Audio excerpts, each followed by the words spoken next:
झुके लेकिन कभी हार न माने। मेरी प्यारी गुड़िया रानी, देखो सुबह हो गई है, अब उठ जाओ।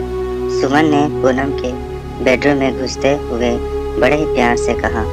इतना कहने के बाद सुमन मेज की तरफ चली गई और ब्रेकफास्ट का टेबल पर लगाया और पूनम के पास आकर बैठ गई।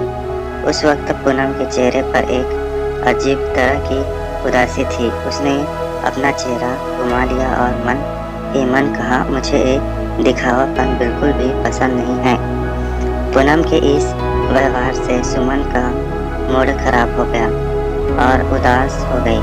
जिंदगी में कभी हार नहीं मानने वाली सुमन ने ब्रेकफास्ट का ट्रे उठाया और कहा, यदि तुम्हें खाने का मन हो तो लिविंग रूम में आ जाना। इतना बोलकर वह वहां से उठकर चली गई।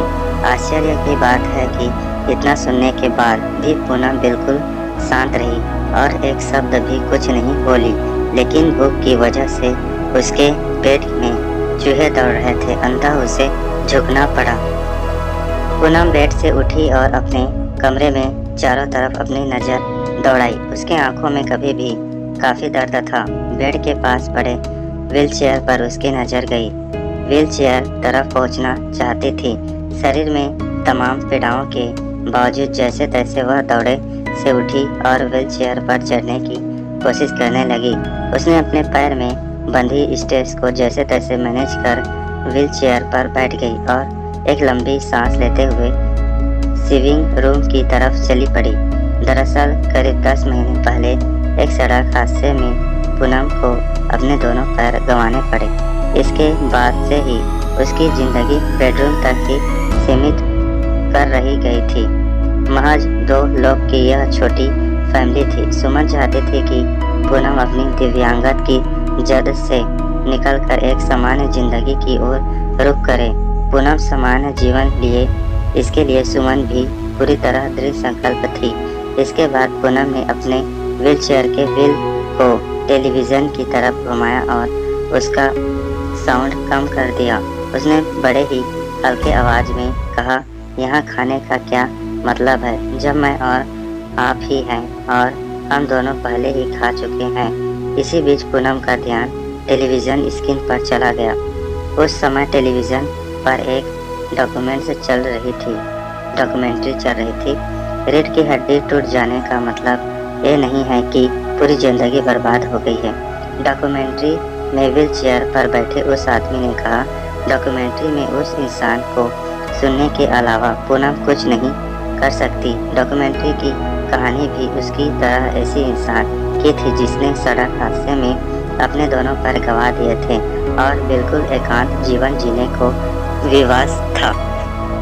हादसे में अपने पैर गंवाने के बाद मैं सोचता था कि मेरी पूरी ज़िंदगी ही बर्बाद हो गई। जब तक एक दिन मेरी नज़र अपनी बीमार माँ पर पड़ी। रोजाना मैं खुद को पेड़ से उठने के लिए इनकार कर देता। उधर उसे देखकर उसकी बीमार माँ भी सो नहीं पाती थी। जब मैं खाना खाने से मना कर देता तो माँ भी खाने को हाथ नहीं लगाती थी। ये सब कुछ उस समय तक ही हुई चलता रहा जब तक उसकी अंतिम सांस रही है।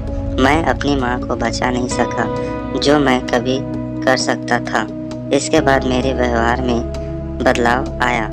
मैं उन बातों को दोहराता जिसकी कभी मेरी माँ मुझसे कहा करती थी, तुम अपनी ज़िंदगी में झुक सकते हो लेकिन कभी हार मत मानो। इसी के साथ अब मेरी कहानी भी बदल गई है। अब मैं बिल्कुल स्वस्थ और खुशहाल जीवन जी रहा हूँ। दूसरे लोगों को भी ऐसी ही सीख देता हूँ। डॉक्यूमेंट्री के उस इंसान की कहानी सुनकर पूनम की आंखें बाहर आई। इसके बाद वह वहाँ से मुड़ी और सुमन की तरफ चल पड़ी। उसे इस बात का एहसास हो गया कि उसकी माँ अपनी बेटी की खुशी के लिए अपनी पूरी ज़िंदगी का बलिदान कर रही है। अब वह भी अपनी ज़िंदगी जीना चाहती थी, खुद के साथ साथ अपनी माँ के लिए भी। पूनम अपनी माँ को गले लगाते हुए बोली पड़ी, मैं झुक सकती हूँ लेकिन कभी हार नहीं मानूंगी। मैं अब बिल्कुल ठीक हूँ माँ।